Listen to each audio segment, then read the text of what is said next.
আমরা আজকের এই শুভক্ষণে শুভ দিনে আমরা আনুষ্ঠানিকভাবে আজকের এই অনুষ্ঠানটি সমাবেশটি আমরা পরিচালনা করছি, শুরু করছি। আমি আমার সাথে এই অনুষ্ঠানটি পরিচালনা থাকবেন বিএনপির যুগ্ম মহাসচিব সৈয়দুদ্দিন চৌধুরী আনিস এবং আমি প্রচার সম্পাদক সুলতান সালাউদ্দিন টুকু যৌথভাবে এই অনুষ্ঠানটি পরিচালনা করব।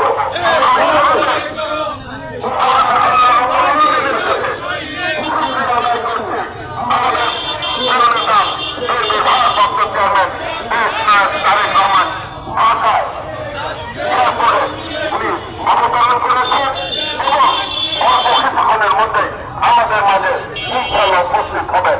আমি সেই শুকরিয়া আদায় করে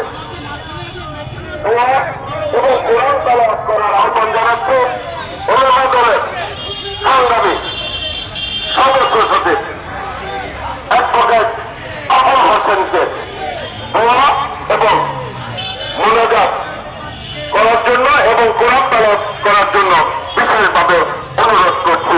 আমাদের প্রিয় নেত্রী দেশপতি বেগম খালেদা জিয়া অসুস্থ রয়েছে। দেশপতি বেগম খালেদা জিয়ার জন্য